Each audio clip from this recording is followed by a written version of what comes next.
Hi, I'm Mike Bush. I'm Paul New. And I'm Colleen Sterling. Welcome to Ask the A&Ps from AOPA.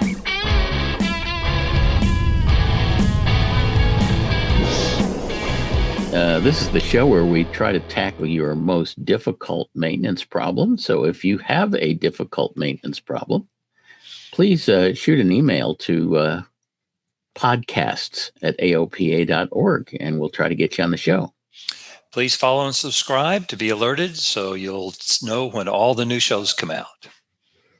And if you'd like to get on our email list for a couple of interesting emails a month, easiest way to do that is to text the word SAVVY, SAVVY, to 33777. And that's if you're a maintenance junkie like we are. Can't get enough. Totally geeking out or, on everything. Or aspiring to become one. Or yes. We're your supplier. Enablers. That makes us an enabler, right? Yes, Right. It does. Yes. I'm okay with that. So I'm still thrilling from Oshkosh. I had a great time this year. Oh, it was wonderful. I mean, I think I averaged 8 or 9 miles a day walking. And I thought you were going to say 8 or 9 donuts a day. No. Just one. Just Yeah. I know you're checking your pedometer every day. Oh, yeah. Or your phone's pedometer. Yeah. But how good you feel after Oshkosh always has a lot to do with the weather. Yeah. Oh, and we had just sensationally good weather. I mean, it was just made all the difference. Good. The night show was perfect conditions. It was wonderful. We didn't have one hot day. No. Maybe in the beginning one hot day, but for me, totally tolerable kind of hot. Yeah, it was great. And almost no rain. We just had that one rain shower that just let us know that this is Oshkosh. But I may have some grandkids or kids coming next year. Oh, wow. Oh, I have a 12-year-old grandson, and I've got 4 grandkids, but the 12-year-old may be coming next year. That'll be a lot of fun. Just got to figure out how to. I think 2 days is about all they can handle. So see how that goes. That'll be cool. Yeah. But one of the big differences, this year was we had an extra Ask the A&P session that kept us hopping. Mike did his usual marathon session of forums. Yeah. And then Dave Pasquale from Savvy Aviation ran 2 workshops showing people how to use borescopes, and they were overflow. They were really fun to watch. First time Dave did that, and we didn't really know, how much interest there was going to be in it. And the classroom that EAA provided for this thing, Dave brought 20 cylinders, and Oasis Scientific contributed 20 borescopes and stuff. So it was all set up for 20 students to be practicing how to borescope a cylinder properly. And there must have been 150 people trying to cram in there.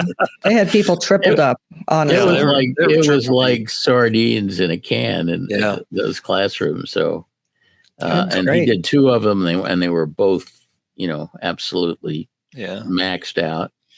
So that was very encouraging to see that level of interest. And hopefully next year, now that we know that it's a popular thing, maybe we can figure out a larger venue and stuff. Yeah. He was overwhelmed. Colleen jumped in and was just helping go around the room, little coaching. And I thought, well, shoot, that's not enough. So Colleen and I both ended up going around the room, just helping people understand what they were doing. And he had Jess with him. Jess works in his shop as well and does the borescope interpretation for Savvy. And so the 4 of us were pretty busy trying to answer questions and help people out. But I think everybody had a good time. With 60 students in a classroom set up for 20. For 20. Yeah. Yeah. And, and plus there was a lot of things, because this was the first time, just figuring out the logistics of how to get 20 cylinders from the parking lot to the classroom, Yeah. Oh, so the most impressive part, I probably shouldn't say this. It's kind of top secret, but I'm going to say it just because I was so impressed. we're looking at these cylinders, and of course there's pistons in the cylinders, right? So you can borescope and see the top of the piston. And then we kind of noticed that some of the pistons from the back side, looking inside the cylinder from the bottom, which would normally be in the engine, didn't quite look like pistons. And come to find out that Dave, in his infinite cleverness, took photographs of tops of pistons. Oh, God. And glued it to cardboard and slid it up inside. And I'm telling you, when you were borescoping, you couldn't tell the difference. You couldn't tell the difference. I bet he did that to make the cylinders not quite so heavy. Not so heavy, yeah. And you'd have to put the piston in there somehow and hold it in there. You have to hold it in there. But I'm looking at them. It's like, oh yeah, and I'm telling people that's what the piston looks like and everything. Then it dawns on me when I look at the back side. It's like, that's not a piston. That looks like a piston. That's not a piston. How long you been doing this? Yeah, right. He did it really well. When you pushed the borescope in there, it didn't go clunk. It didn't go clunk. Yeah.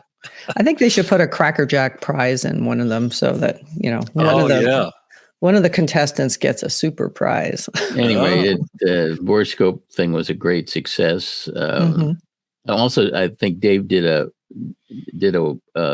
forum on lapping valves in place, and I did a forum on the Savvy Borescope Initiative and all of the software support that we have now for uploading borescope images and annotating them and generating reports from them and everything like that. So Jess is going to be a busy girl. So there's a lot of coverage on borescope stuff and a tremendous amount of interest in it, which is very exciting. Nice. It's exciting to see us promote something and then see it catch fire and go. Yeah. And it'll make everybody safer because they'll be looking at their valves more frequently. Yeah. Very cool. It was fun. It was cool. Do we want to talk about George Brawley's forum? No. Or do you want to talk about golf carts getting stolen? Yeah, golf carts getting stolen by the police. There was so much excitement. That was a first timer. I almost had apoplexy. It wasn't stolen. It was just misplaced. Well, removed. It appeared to be stolen. It had all of the trappings of being stolen, but EAA provides me a golf cart to get around to all of the forums and stuff that I do. And so in the evenings, we drive the golf cart out to the parking lot and lock it up with a big steel cable and a big padlock to something that can't move, like one of the steel posts that hold up the signs in the parking lot. So it came out to the parking lot Tuesday morning, and the golf cart that I had so carefully locked up the night before was gone. It wasn't there. So I went through all of the 5 stages of grief. It started out with denial, like it can't be. I can't. Where did we put it? Maybe I had the wrong row. Yeah. Yeah, it wasn't the parking lot, wasn't it? Eventually, I had to make that phone call to Charlie Becker at EAA saying, Charlie, this is the phone call I hope I never had to make, but that golf cart is gone. And it turned out that some overzealous rent-a-cop type security person decided to I don't know whether he cut the cable or whether he has some master key or whatever, but at any rate, it disappeared and it was MIA for about 24 hours, and finally it showed up again. But yours wasn't the only one, was it? That's true. Apparently the overzealous security guard got some golf carts belonging to EAA personnel. It really got them upset. So I decided that next year I'm going to take one of those Apple AirTags. Yeah. And duct tape it to some secret location on the golf cart so that if the golf cart goes missing, I can pull out my phone and find out where it is. I've done some post-maintenance flight checks, and my phone will give me a little beeper that says, hey, there's an AirTag following you around. And come to find out, the customer leaves an AirTag in his airplane. Oh, really? Yeah. That's a bad idea. Yeah, I thought that was interesting. Not a bad idea at all. I wonder if I can put one on I have an my AirTag husband. in my wallet in case they ever get separated from my wallet because it's got my passport and everything in it. Can I plant one on my husband? I guess you can. Probably. I'll probably get taken to court for that. Little slot right here and just slide it in. That's horrible. Tell him it's a pacemaker. He would never know notice the difference. Yeah, it was exciting. Well, anyway, it was a great Oshkosh. It was. Anyone that's listening that hasn't gone, you have no excuse. You have no excuse. You have to go once. It's time to go. Yep. Everybody needs to experience it. For the donuts. 7:00 in the morning, be on the front fight line, hear the yodel, turn around, and the donut shop magically opens, and you get to be the first one in line. And then you can watch Arrivals with coffee and donuts. It's magic. Yeah. It's just magic. And those donuts have just a different texture than any donuts that I've ever gotten at any donut shop. Fresh. Because they're coming right out of the frying pan. That's what that is. That's absolutely amazing. Yeah. But you have to get them at the right place because don't they make them for all the other places? Or I think they do. I think they make them all there and then deliver them out. So going to the source is the way to go. Go to the source is the way to go. It's a tradition. I try not to eat donuts the whole If you get anywhere even remotely close, you can navigate by odor from there. That's right. The place to go. Yeah. Good times. Yep. Our first question is from Eric, whose engine seems to have confused power and mixture. Go ahead, Eric. What you got? Sure. I'm excited to be here. Thanks for this. So we've got a Aero Commander 500B 1962. It has Lycoming. Yes, it's an oldie but a goodie. Yeah. IO 540 B1A5. I know up to the 540. Then past that, I don't know what it means. 290 horsepower. Nobody knows what it means. Yeah, it's mystical. Yeah. So this poor airplane sat for about 8 years, went through an extensive annual to try to get it flying again. Engines had about 150 hours, but they had to be plated because the cylinders were all rusted. New props, the hubs had rusted. It sat so long. So went through an extensive annual. It was all ready to go. Jumped in it. Was going to fly it, not me, but another more experienced pilot, and push the power up. And one of the engines just dies, just dies right out. He said that if he pulled the mixture back about half, he got it to run, but that didn't do us any good. And then the mechanic now that's working on it said that that's not even true, that it just pushed power in. Even if you pull the mixture back, it dies. I'm not sure where that's at. So, and unless you have some input right now, I can go through what they've done that didn't work. The fuel lines were blown out. The fuel servos were sent out for flow bench test.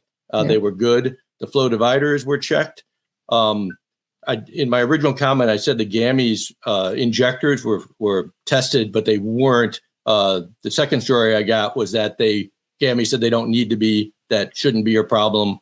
You should be easily tell if those are blocked. Let's see, what else did we do? Yeah, you can look through them. Hold them up to a light. Yeah. Just look through them.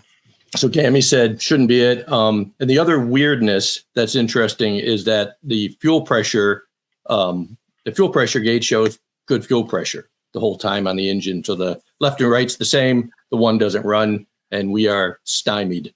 So do you know where the fuel pressure is tapped off? Where in the system? Probably not. I do not. It's probably Isn't it always the spider input to the servo. No, it's never usually.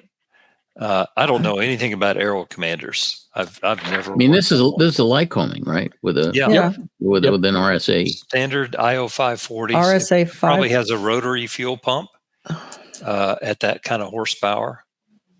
But I mean, it's extremely unlikely that it would be the fuel pump anyway, because the RSA servos, that they don't much care what the fuel pressure is. As long as they have some. They handle a very wide range of fuel pressure. It has the terrible system with the aux fuel pumps are in the tank, and it didn't matter if those were on or off, still doesn't run.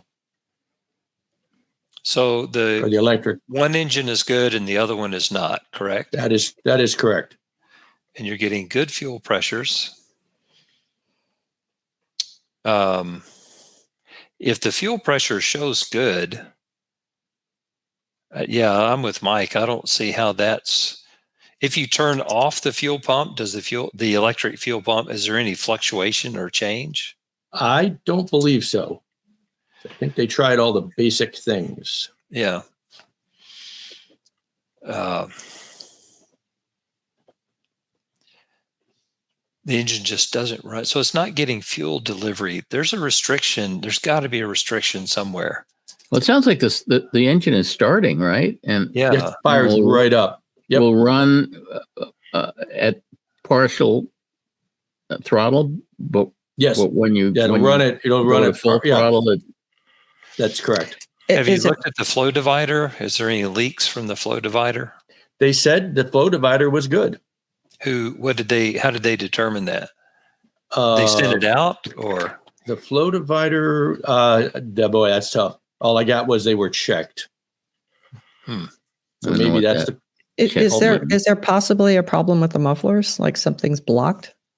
Oh gosh, something's living in the mufflers and too much back pressure. I mean, I'm trying to think sitting for a long time. No, that's a great idea. Because that'll definitely shut it down. It's something they didn't check. Right. And it's gotten worse now, right? So it's, I mean, that would definitely look up your tailpipe. Now, does this one have the augmenters? As straight pipes into an augmenter? I believe it is straight pipes. Oh. No muffler? Some of these, if I remember right, the old Aero Commanders were sort of like the T-bone Bonanzas. Just all the straight pipes went into an augmenter tube or two augmenter tubes. Yeah, I apologize. Like we said, I haven't seen this airplane in 8 years except to go pick it up. I'm just trying to think, just sitting, what happens? Rubber parts get brittle, leaks, induction leaks. This wasn't an induction leak. But that is an interesting thought that a exhaust system blockage could make the engine very unhappy at higher power settings. Does it run rough before it quits, or is it running smooth? Yeah, it seemed like it ran smooth. The mag checks were good. So you were able to do a mag check, pull the prop through. Yep. Now, mag checks are usually done at like 2,000 RPM, and the engine will throttle up to that extent and still be running okay. Yes. Yeah. It wasn't until pulled onto the runway and gave it full power to do a fast taxi test, and it just dies right out. Good thing you did a taxi test. And when you start it a second time, it'll run fine. It just won't do the full power. Yes. So this is repeatable. Well, I mean, it really sounds like they've gone through the fuel system. Yeah. And so I think Colleen's idea of thinking outside the fuel system box is a really good one. It doesn't sound to me like it could be an ignition problem. That wouldn't make sense. But I'm thinking an air supply now, because Colleen's just following through Colleen's thought, limiting the exhaust getting out. But if we don't have a centralized muffler, that's probably not likely if it actually does have the straight pipes. But an air inlet issue would do the same thing. Does it have an alternate air? Wonder what kind of air filter it's got. A plenum, an alternate air plenum that might be blocked with something. And again, something living in there. That air filter has been sitting forever. It is coated with who knows what. And it's the same thing as blocking the outlet. You can block the inlet, block the outlet. It's going to be the same deal. So you may have an air delivery. And I wonder, whether it has an automatic alternate air door, or whether it has a manual one. Well, so at high power, the engine's sucking really hard, and it could pull something into that and block that. Yeah, I as old as it is, it's almost certainly going to be a manual door. Yeah, and that door can. That'll be interesting then to pull alternate air open and then see if it changes the symptoms. Yeah, we can try that. To bypass that. Yep. Good idea. Yeah, and pull the air filter off. I'd pull both of them off. We call that ram air. Yeah. Yeah. So basically, just run it without the filter. Right. Right. Well, so while you're I there, wouldn't run it very much without the filter. Right. Just to see if it solves the problem.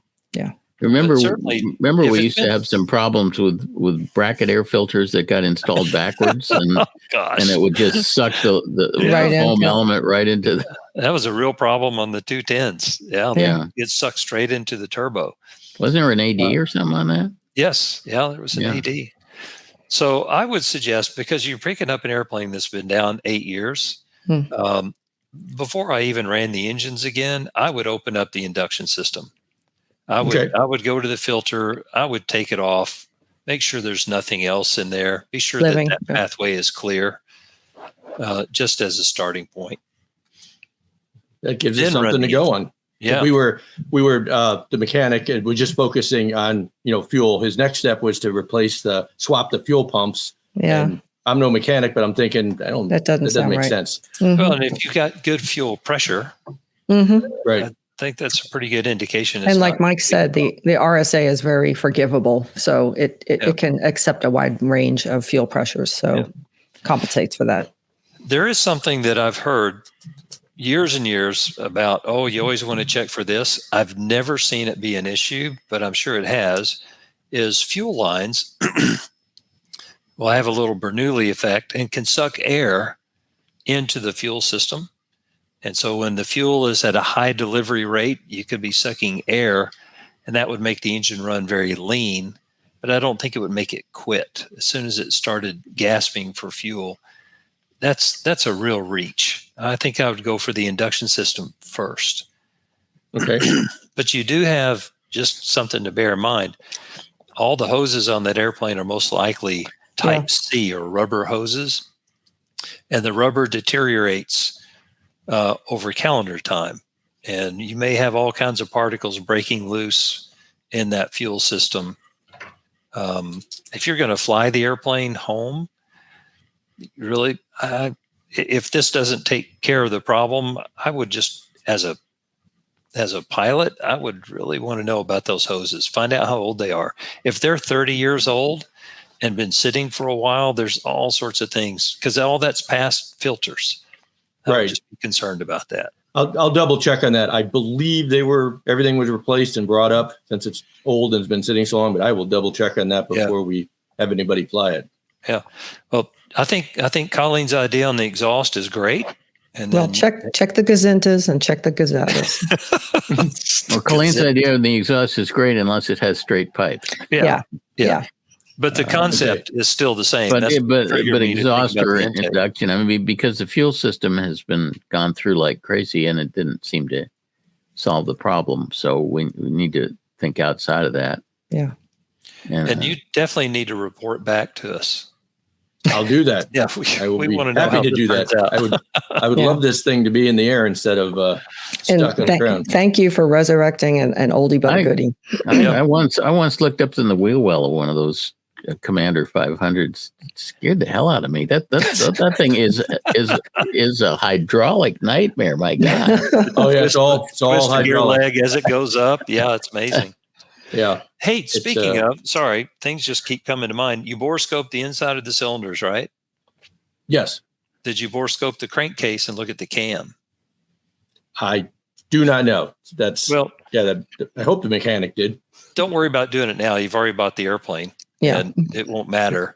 But before you go much further, after you get the airplane home and you're doing all the deep dive into the maintenance, borescope through the oil filler port. You have to take the little the neck. The neck has to be removed, and then go in and take a look at your cam and lifters. Okay. Easy to do that. Yeah, but don't do it now.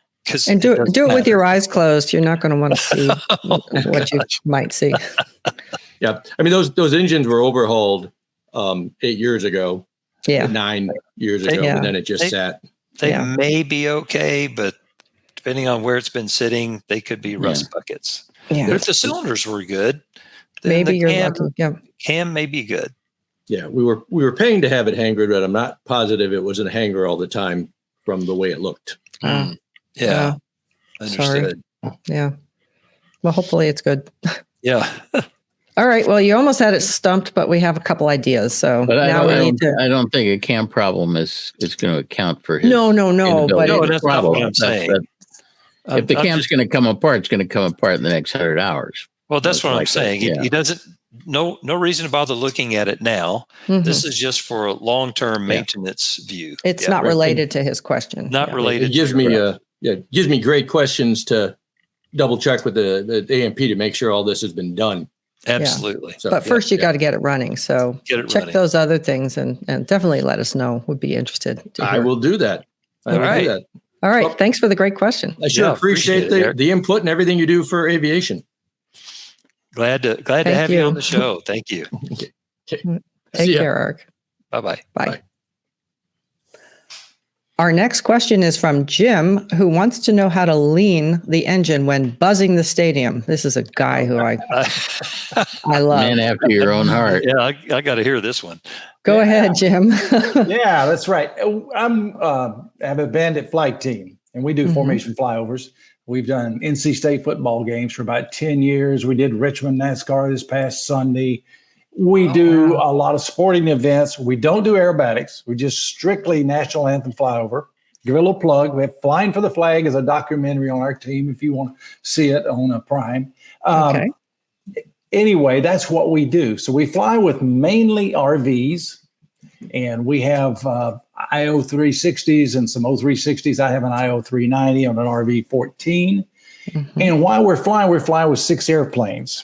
So you can imagine we're 1,000 feet. We're out there. We got to rejoin. We got to get together. You're moving your throttles back and forth like nuts. The engine data looks crazy. Yeah. Yeah. The throttles are never stabilized. So we're 1,000 feet. So I just had it full rich for a long time. And the guy said, no, we ought to be a little lean at something. So at what? I certainly can't look in and lean it.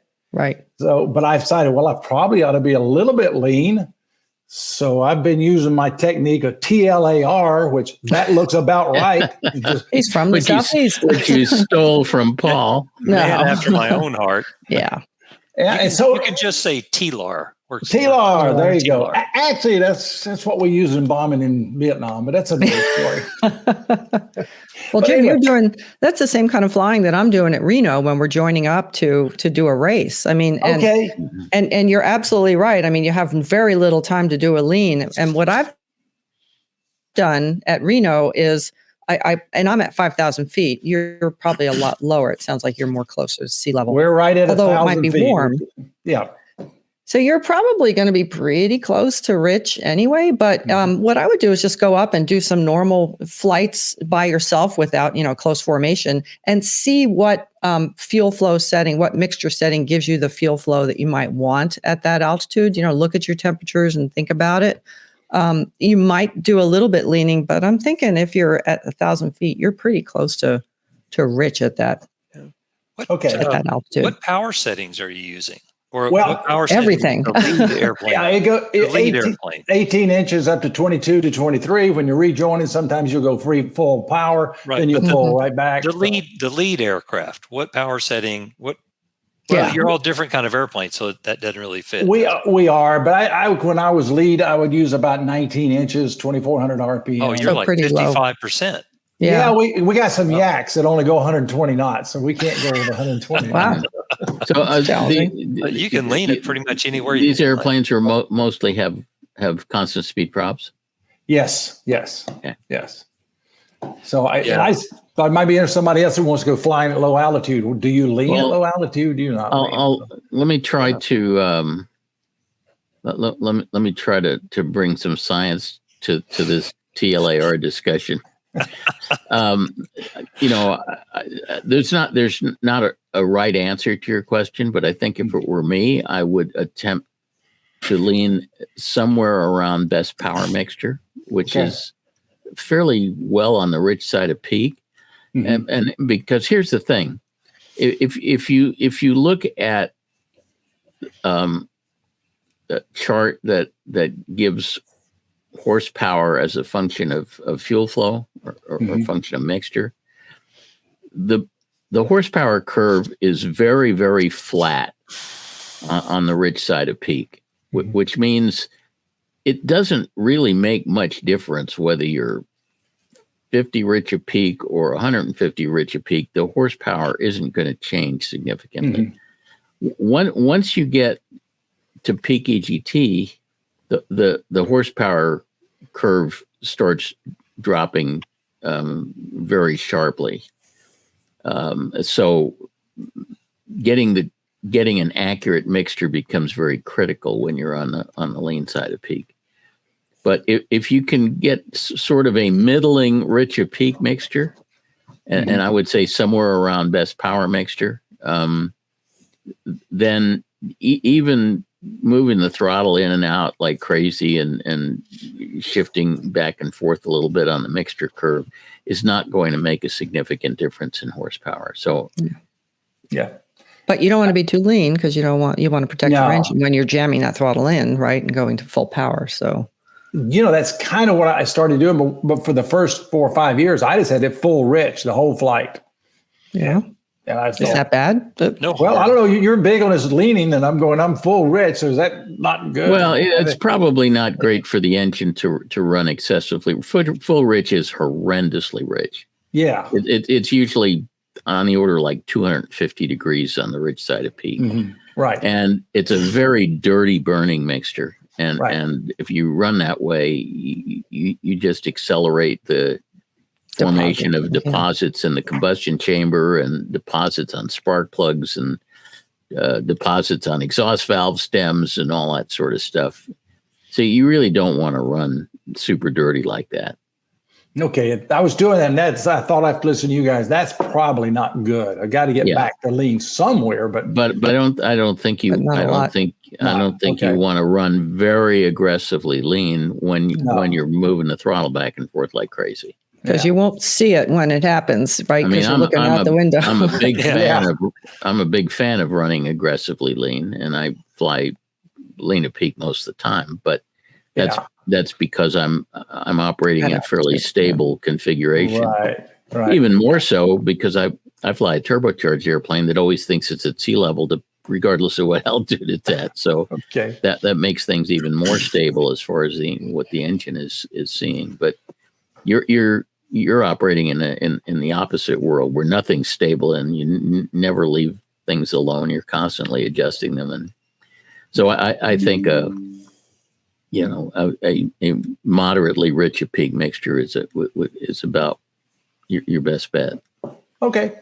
All right, great. I appreciate that. I listened to all the lean in the peak your videos, so I was just kind of curious how far to go. But so thanks. Yeah, formation flying is kind of unique. Yeah, it is. It is. It's very unique, and I know this doesn't pertain to many people out there. With our team, we do about 50 events a year. But I thought some people might want to fly around at low altitude. And you're doing formation flying with a heterogeneous bunch of different aircraft, which makes it very difficult. I remember back when I was much younger and much stupider. My first airplane was a Cessna 182, and I used to fly formation with a friend of mine who had a 1947 Bonanza. They were like the very first year Bonanza. And we would fly formation, and it is not easy to fly a Cessna 182 in a Bonanza in formation because their drag profiles are just so dramatically different. Yeah, I know. I agree with you. We get these couple of yaks that can't go very fast, so that changes everything. But yet that brings noise. The crowd loves the noise. Oh, the yaks like are that radio. Next time engine. I see you guys on TV, when they show it, I was like, there's Jim. I know there that you go. Yeah. There you go. There you and go. I'm going to check out Flying for the Flag, the video. Thank you. I appreciate that. Very cool. Yeah. All right. Yeah. Okay. Well, okay. Thank you for the question. Thanks for calling, Jim. That's Thanks, great. Jim. You bet. Take care. Bye. Bye-bye. Our next question is from Jason, who wants to know how much is too much when it comes to a mag drop. How are you doing, Jason? Not too bad. Yourself? Excellent. Good. Excellent. Good to have you on the show. Yeah, it's good. Thanks. I'm glad to be here. I love this podcast. I really enjoy what you guys are doing and the education you're giving all us pilots out here to be better mechanics ourselves, if you want to call it that. Well, we're having fun. So my partner and I on our 182, it's 1973 182P with a 0470R slick mags. We were looking at bringing on somebody for some block time, and they were going out with our instructor to be checked out on the aircraft. First flight, he goes out to do the mag check. We have a full glass cockpit on it with Dynon, avionics, and Avidyne, and so engine monitoring system from Dynon. And he noticed like one mag drop being 150, the second one being 170 or 180, and he was doing the mag checks for like 10 seconds at a time. And I'm just wondering, like, and then he wouldn't fly the plane. He's like, there's something wrong with the plane. And it flew the day prior with no issues. It's flown plenty with no issues. And the last 500-hour mag check was maybe done 150 or 200 hours ago. And it got me wondering a little bit, like, how long is too long for a mag check with electronic aviation or all the new avionics and engine monitoring systems? Should we just be more looking at the EGT rise versus a specific number in the RPM drops? And then like kind of like this is 50-year-old technology, 50-year-old POHs that give the recommendations on it. Should we not be trying to update some of this stuff to the way we think now, the way you guys think, and just some sure. of the modern avionics? Good luck with that. You've just opened. This is like throwing a softball. It's like, here, just go. There's so many things we can talk about, and all the things that you said. I could spend hours talking to you guys. I really have lots of questions, but anyway. Well, so I'll start because all three of us our heads are exploding with all kinds of things that we want to tell you. Yeah. One is absolutely EGT rise is way more valuable an indicator than RPM drop. One reason is because if for some reason during maintenance, and this is when it usually happens, the P lead doesn't get reconnected to the mags. Right. I've had customers call me up and say, hey, I had an annual done somewhere and did the mag check, and man, the mechanic got it spot on. There was no mag drop at all. Like, well, that's because the P leads were not connected. Yeah. But if you have the EGT rise, you absolutely know you've turned off one magneto. You absolutely know that all 6 cylinders are running. Mm-hmm. All your important questions are answered. Absolutely. And there's no time limit on running on one mag. I fly around on one mag quite frequently for reasons I won't get into, just, testing things out. The airplane actually likes it better because it's developing way less power.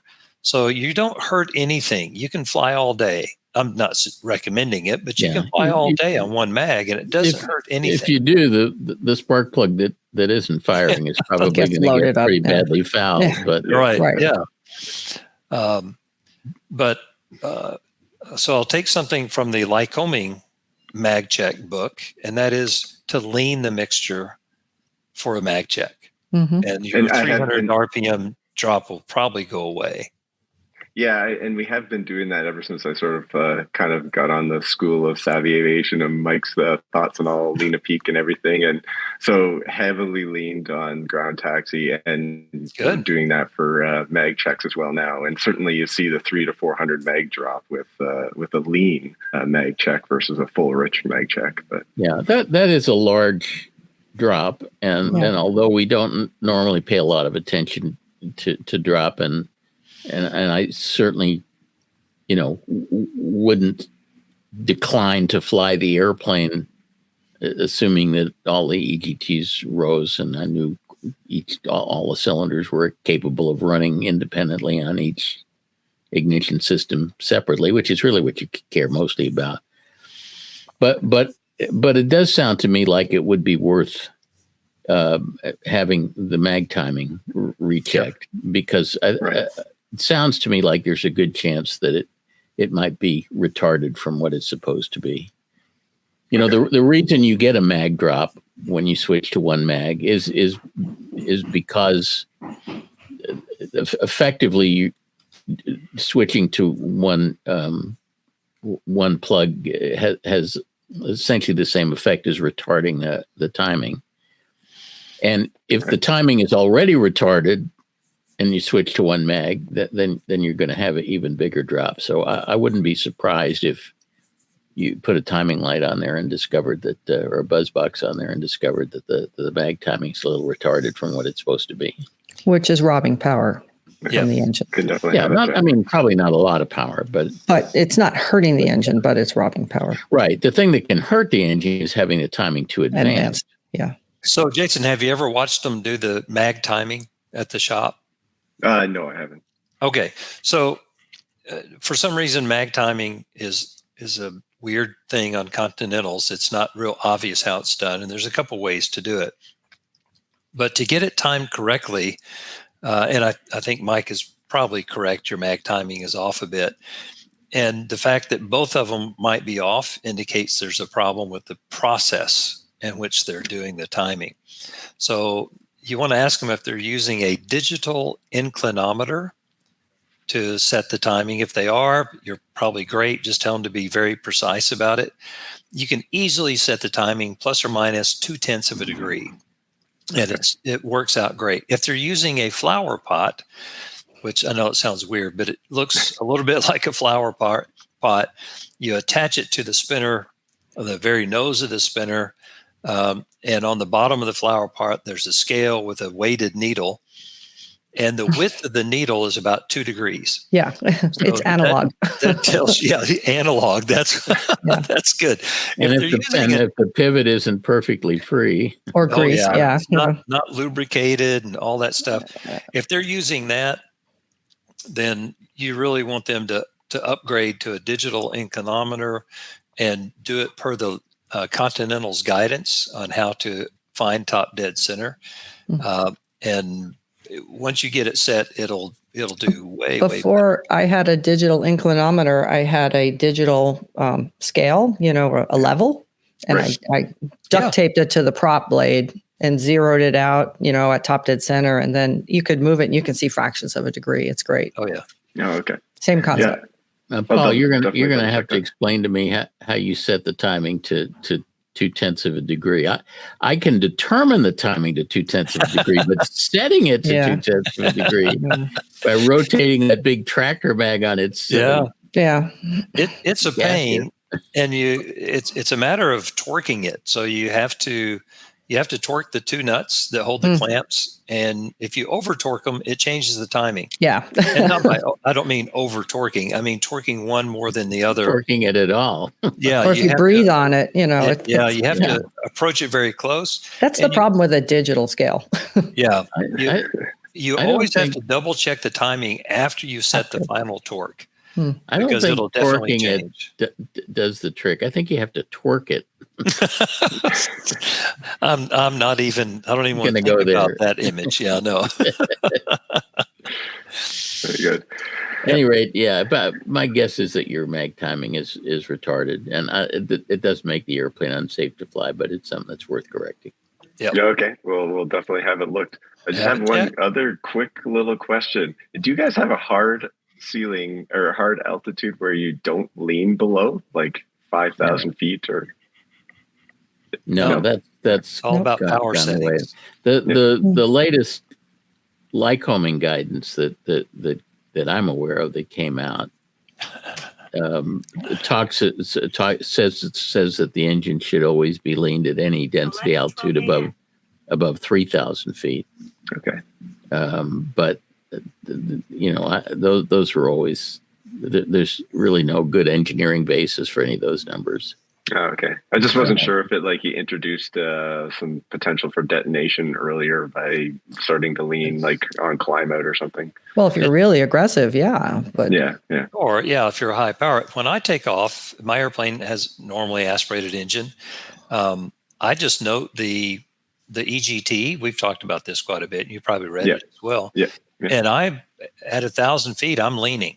Now, I'm not leaning aggressively. I'm just leaning to maintain that same EGT, mixture that I had, and I do that by following the EGT.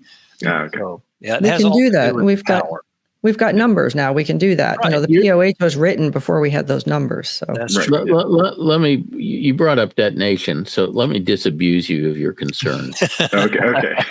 Your airplane, if I'm not mistaken, has an 0470R in it. That's correct. The 0470R was certified for 8087 avgas.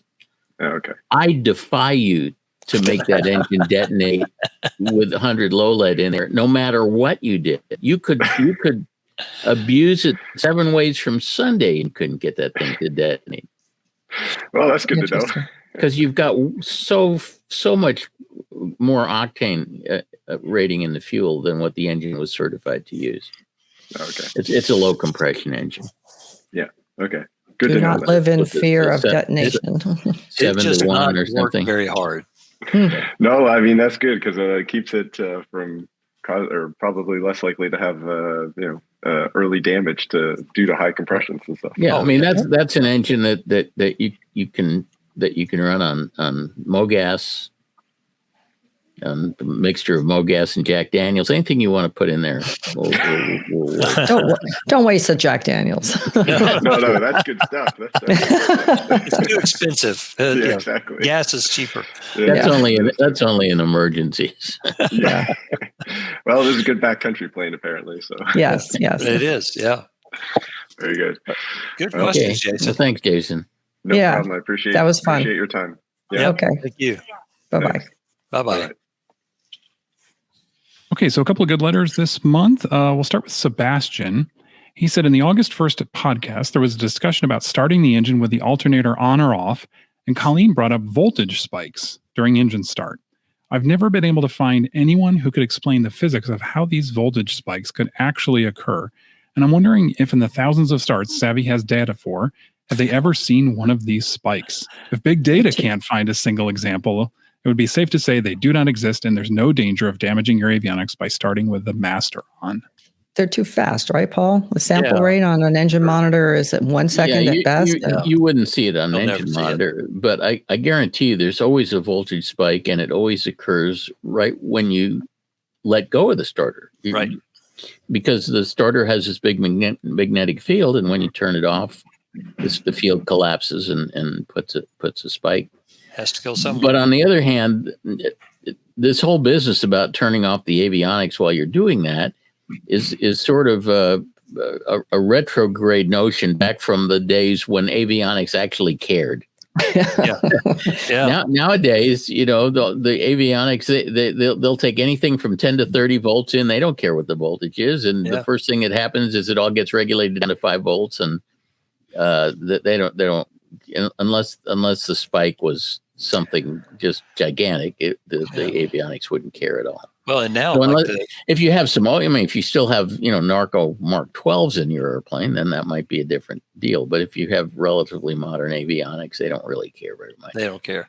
All the PFDs and MFDs, like on the Garmin, on the Cirrus Perspective Plus G6s and G7s, when you turn on the battery, they come on. Mm-hmm. You don't have a choice. They don't care. They don't care. Now you can turn the alternator on or off during the start. So when you release the starter switch, the relay opens. So the starter motor itself, the field from the motor itself shouldn't be an issue. But the coil in the starter relay, if you don't have a diode installed, that will collapse, as relays always do. But would there be a spike from the alternator coming online? That would be the one I would be thinking of. Well, there probably would be that too, but I would disagree with you slightly, Paul, about the starter, because the spike that the starter field generates as it's collapsing because you're turning it off is occurring during those first few microseconds as the contacts on the starter contactor are trying to separate, and it will throw an arc across those contacts. Oh, it definitely does that. As they're just starting to separate it, you're going to see that on the bus. Now that only lasts for microseconds, because as soon as the contacts on the starter contactor are far enough apart that it can't throw an arc across them, then you're not going to see anything further on the bus. And they arc probably even worse when you engage that thing, because this is like taking a welding rod and tapping it to the steel creates all kinds of noise. But either way, there's definitely some surges happening. But and to just be clear for people that maybe don't understand the physics, this is exactly what's happening in the magneto. When you open the contacts in a magneto and the magnetic field collapses, it creates that big voltage spike that turns into an ignition spark. But that's the case. You want that thing. Yeah. But it's just a known condition, and that's what we were concerned about. But if the modern avionics aren't terribly sensitive to that sort of thing. Yeah. So. We used to have, back in my avionics days, we used to have a lot of problem with the old King transponders had an internal fuse, and they would blow quite often. It didn't do any damage to anything, but we used to replace fuses. Those are the old transponders that had magnetrons or something. You betcha. Yeah, they were big volts inside. Some kind of trons. I forget what kind of trons they were. Well, so Paul, it's interesting you mentioned the Cirrus, because Chris asks, he listened and had the same question. He said, I fly a Cirrus G6 SR22 turbo, and the POH checklist has alternators 1 and 2 off until the engines start. Should I modify my routine? That's been a discussion in the Cirrus group for the same reason we're having it. I don't know that it makes much difference, because for decades, and there's nothing really that special about the Cirrus alternators, and it's all kind of the same stuff that we've had forever. It's just in a different package. And we've started Cessnas that only had one switch, so you were forced to start with the alternator on all the time. Never had any trouble. Now we have split switches. You can start with them on or with them off. I've done it both ways in my airplane just to see what would happen, because I'm that guy that is all the time trying to break his airplane to see how it breaks, and I haven't broken it yet. So you broke the alternator. I did break the alternator. That's true. I did break the alternator. I'll take a hit for that one. Gotcha. But I think, the POH recommends doing it a certain way. That's fine. Follow the POH. But I think if you mistakenly start with the alternator on, I don't think anything bad is going to happen. I like starting with the alternator on for 2 reasons. One reason is that it eliminates the shock on the alternator coupling when you do switch it on with the engine running. And the other is that if you don't turn it on at the beginning, you might forget to turn it on later. Yeah. That's happened. Yep. I can't imagine anybody would ever do that. Yeah. They usually find out, though, about 20 minutes into the flight. Something starts flashing. And the sad part is the last thing that Mike talked about, the avionics that now work from 11 to 33 volts. Back in the day, you had 14 volt or 28 volt radios, and they would die pretty quick. But if you're in a 28 volt airplane and you have a Garmin 430, for instance, everything else in the airplane is dead. And somewhere around 11 volts, your 430 dies, and you're 30 minutes into the flight. Well, that's the last thing, and it took you that long to figure it out. Well, now you don't have any options, because you're way into the flight. It's dark. You're in the thunderstorms. You've done all the things you weren't supposed to do. So, pay attention to that. So our next question is from Will, who is struggling to get the fuel system set up on his Mooney. How are you doing, Will? I'm doing great. How are y'all? Good to have you. What's going on? Well, I've got an issue to where as I climb up into the teens and into the flight levels, my fuel pump is slowly reducing the fuel.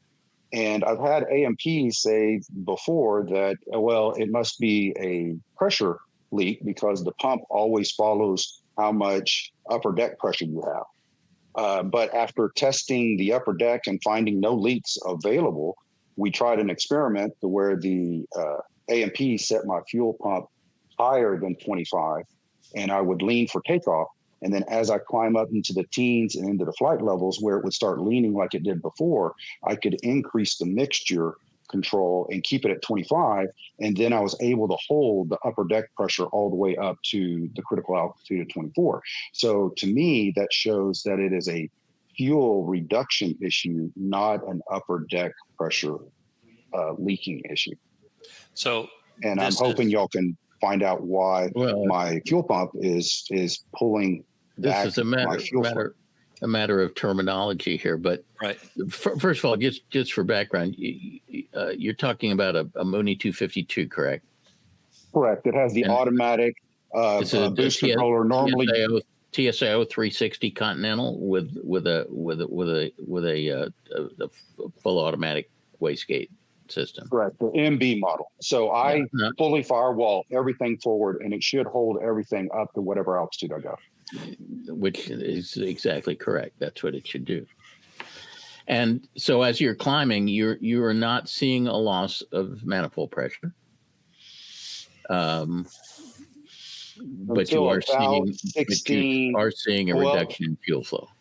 Well, if before we had changed the fuel flow part, what would happen is that the fuel would start lowering and lowering and lowering, and about 16 to 17,000, I would start losing manifold pressure to a point. And I apologize, I've only got a 711 JPI monitor. I don't have manifold pressure on there. But actually, by the time I got up to about 18,000 feet, I was already down to 34 inches from 36. And by the time I got up to 22,000 feet, I was all the way down to 19 inches instead of being my full 36 inches. Wait, hang on. I need a little clarification. So in your climb, let's say from takeoff at 1,000 or 2,000 feet to 16,000, did the manifold pressure drop appreciably, or did it hang on? No, it stayed right at 36. Okay.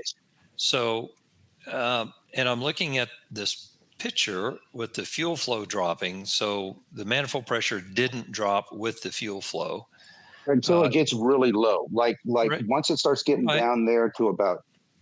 Yeah, that's because the engine quits running.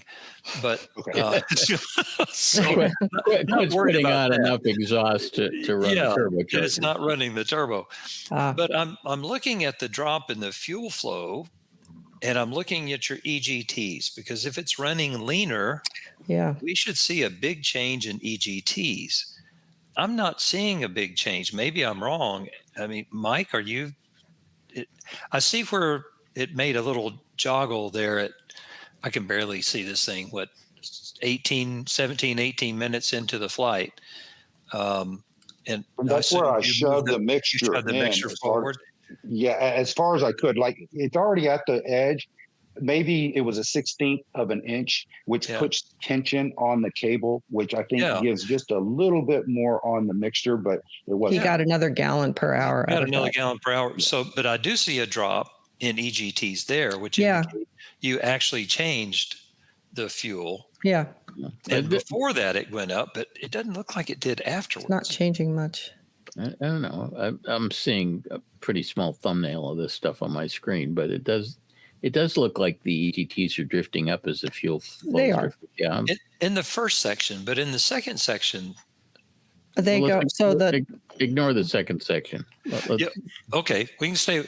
Actually, the second section looks like it went to Lena Peak. Yeah, that's what it did. Okay. Yeah, exactly. I think that's exactly what happened. Yeah. Well, that big drop off is where I switched over to Lena Peak. So I think it's explicitly clear what's wrong here. It's explicit. It's pathognomonic is what it is. Oh, God. Another word I have to look up. Dang it. Oh, come on, Mike. That's a medical term. You got to say that again. It means from the symptom, it's obvious what the cause is. That's what pathognomonic means. Okay. I'll have all these doctors writing in now. But I mean, clearly what's going on is that there's nothing wrong with your manifold pressure or your upper deck pressure. What's wrong is with the line that runs from your upper deck pressure to the fuel pump aneroid. The fuel pump aneroid is clearly seeing lower upper deck pressure as the airplane climbs, but there isn't really lower upper deck pressure. It's just that there's a leak in the upper deck reference line going to the fuel pump, or else there's a leak in the fuel pump itself in the aneroid assembly. But the aneroid seems to be seeing lower and lower Yep. upper deck pressure as you climb, even though we know that that's not true. And so it's ratcheting the fuel flow progressively down. I would go for the aneroid more than the upper deck, because usually, even if there's a leak right next to the pump in the upper deck, it's still going to affect the manifold pressure. So yeah, it really has to be related to the pump. And those aneroids sometimes develop like pinhole leaks in them and stuff. Yeah. And this all happened. It started going lean a peak about 30 minutes into your flight, but the CHTs don't look like you had detonation, so you don't have any damage there. Well, I had to cut off this climb because my CHTs were going above, like it was climbing up and up and up, and I didn't want to get any hotter than what I was already at. Because it was getting leaner. It makes sense. Yeah. Yeah, makes perfect sense. But the fuel pump is the culprit, and it's either because there's a problem in the fuel pump itself, or because there's a problem with the upper deck reference plumbing going to the fuel pump, and that plumbing has a bunch of rubber seals and stuff in it. Any of those could have gotten like leaky. But okay, so that line that you're talking about goes to the pump. Is that a separate air line that goes from the throttle body to the pump? Where yes, is that? that's exactly what it is. Okay, well, it may so be that's the one part we didn't replace, because we overhauled the fuel pump, the spider, and the throttle body. There you go. Interesting. Yeah. Yeah. No, I don't know how this engine is plumbed specifically. Yeah, in my airplane, it's a rigid line. I don't know whether it's a rigid or a flex line in this particular installation. I'm guessing it's a rigid line because nothing is moving with respect to anything else, so it's probably a rigid line. And sometimes they'll have, depending on the engine, you'll have one point where they tap off to send upper deck pressure to, say, the fuel injectors. Yeah, there's an upper deck pressure kind of a manifold thing that has a bunch of threaded things on it that were lined with B-nuts and rubber seals attached. And that is hard. It'll feed. It's a hard line. Yeah. It feeds the hard line to both the left and the right side fuel nozzles, which are getting upper deck air to their sleeves, and it's also feeding upper deck pressure probably to at least one of the cockpit instruments, and it's feeding upper deck pressure to the fuel pump. So, and those things all tap off of that common upper deck pressure manifold. So you're saying that there should be a hard line to the fuel pump, and on the fuel pump there are three soft lines. There is a line. Probably a soft line. It doesn't have to be a hard line. It doesn't matter hard or soft. Yeah, my guess there is has to be a reference line, from the upper deck to the fuel pump, and it may be its own line going from the throttle body area, or it could be going to a manifold. I don't know how the 252 is put together, but that makes good sense. If there's a leak in that line, wouldn't that leak be evident in all the places that use reference upper deck pressure? That's what I was suggesting. So it would have to be right at the fuel pump. Okay. If it's going to be isolated to that. Is it like a B-nut? Could it be a B-nut or the flange on the hard line has a crack in it or something like that? Yeah, or it probably doesn't have to be a real big leak either. It's a small the air reference line going to the fuel pump is a small diameter line. Yeah. There's not air flow; it's sensing pressure.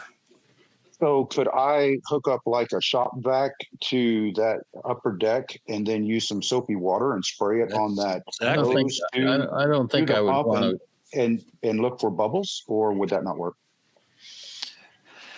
I don't know that I'd use a shop vac because you got a lot of nasty stuff. You could blow in it, right? Yeah, you can put some real. Well, I mean, the first thing you ought to do is pull all the B-nuts off and change the rubber seals, putting everything back together, and see if that resolves the problem, because that's the most likely place that it's going to leak. Well, I have a really good confidence. I think y'all probably got it on that line, because that's the one thing out of all this that we did not replace was that line, the three hoses. So there's the fuel hose from the tank to the pump, and then the hose from the pump to the upper deck or to supply to the injectors. And then there was that third hose, which I'm assuming is the one that is for the anaeroid. No, there's a third hose from the pump back into the fuel system. That's the return fuel. Okay. And so and then is there another hose? And it's probably not a hose. Like I say, it's probably a small diameter aluminum line with a B nut at the end of it that connects to the upper deck a port on the pump. That it's actually providing the air into that anaeroid assembly. Just you just open the airplane. Okay. Of course, it's a Mooney, so everything's going to be hard to find. But it is, especially this pump. Take it from Paul. He's worked on Moonies his whole life. You need to be a midget to work on a Mooney. Yeah. In fact, my baffling goes and splits right over the pump. So half the pump's above the baffling, and the other half is below the baffling. You just want to go. You just want to go to the pump and trace out all the things that are connected. And one of the things that are connected will go to the upper deck. And that's the thing you're going to be looking for. Yeah. Now you know why it's called baffling, right? Yeah. So true. So true. Wow. One other side question. I guarantee you that's what's wrong. Okay. One other side question for you. Can your idle mixture change with temperature? And what I'm saying is that my airplane was idling great when we did the annual back in February, nice and cold. Now in the summer, when it's like 95 degrees, I went to do a RPM rise yesterday and I got no rise. So I'm obviously now lean on my idle. And I'm wondering, can temperature, that big of a change, like 40 or 50 degrees, make that? Or did my mixture needle just slip? No, it certainly can change it. Sure. It's a fuel air mixture, right? So. And, the continental fuel injection system and the Lycoming fuel injection system are kind of diametrically opposite. The continental fuel injection system is dumb as a post, but it has lots of adjustments that you can tweak. And the Lycoming fuel injection system is very intelligent, and it has absolutely no adjustments you can. It's like an Apple computer versus Microsoft Windows. You have to send in the servo, but the continental system is not very smart, and everything interacts with everything else. And Microsoft. And when you put on all those new fuel components, hopefully they did a proper and complete fuel system setup, because those components don't come out of the box ready to run. Well, that's the other question. And that's why he convinced me to take all those components off, because originally when he tried to adjust the idle mixture, how this all started is we tried to adjust the idle mixture and it had bottomed out, and we still couldn't at that time get it lean enough. It did a 200 RPM. Did he adjust the pressure first? Yeah, did he even have the differential pressure gauges necessary to do that on a turbo? That pressure gauge, but I will admit at the time he did not put a pressure gauge on there. So he recommended, let's just take all of that and get it bench, chest, flow, meter, everything. And that's what we did. So we overhauled or sent the pump out, got it overhauled, got the spider, everything else. And they claimed that they had bench checked it and matched it to my engine. That doesn't work. They can't bench check it and match it to your engine because they don't have the engine. And per Continental's guidance, and per experience, when you put on any new component in that fuel system, a flow divider, an engine-driven pump, a controller, any of those things, you're supposed to start at one. You start at step one and go through the whole process. And in fact, it's not even that unusual to get components, back from an overhaul or an IRAN or something, and put them on, and the engine won't even run because they're so far out of adjustment. Absolutely. Yeah. So just right from the start, you kind of set yourself up for failure, because you, at the beginning, instead of pulling all the parts off, if they had gone through the proper setup that's in Chapter 6 of Maintenance Manual M0, they probably would have resolved an awful lot of the of the issue. But you do have to have the right test stuff to do that. You do. You have to have calibrated gauges. And for that engine, you have to have a differential gauge. Although Continental does allow for setting the metered fuel pressure at full power. If you have a calibrated fuel flow gauge, you can use that. But you have to know that you have a calibrated fuel flow gauge. Anyway, point is they should have gone through the process as step one, not, well, they haven't done it yet. So you still haven't gotten it right. I was really impressed the other day, Paul, when you shared that email with us that you had the pressure gauge. It was a Bluetooth gauge where you could read it in the comfort of the cockpit instead of being out there in the breeze. I mean, oh my goodness, what a really great idea is that? Our life has changed. It's so nice. I'm sure it's probably expensive. Out to the engine. But you don't have a differential version of that one yet. The Bluetooth. I do not have a differential. I bet it exists though. Well, we have looked. We have not found one yet. Once we got that first one, it's like, oh my goodness, the app, because the app can handle 2 or 3 gauges at once. Yeah, but again, this is the Mac versus Windows thing that Colleen was talking about. The Lycoming system, you send it out to the shop, it comes back, you slap it on the engine, and it should basically work. Continental one, you send out the shop, get it back. It's not even close. You got to get out the gauges and you got to adjust everything because it's got what 5 different adjustments that you can make. Oh yeah, it's 4 or 5, I forget, but and everything, like Mike said, everything works with everything else. So you can't set the idle mixture until you set the idle pressure. The unmetered pressure has to be set first. Yeah. Then you set the mixture. Then you set the metered pressure at full RPM. And it has to be at full RPM, or you have to calculate it based on whatever RPM you can get. Then we can get into, if you have a Hartzell prop, are you going to adjust the low pitch stops? And, so it just goes from there. Once you get it right, it's awesome.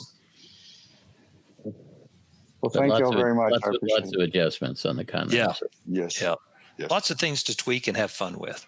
Thank you all very much. And we'll see. And I'll give you all a note what happens after I check. Absolutely. That'd be great. We love feedback. And also, if something really dramatic happens, maybe we can get you back on the show to tell us about it. Dramatic. Yeah. Not too dramatic, please. Yeah, not too dramatic. Drama. All right. Thanks, Will. Thanks, Will. All right. Bye-bye.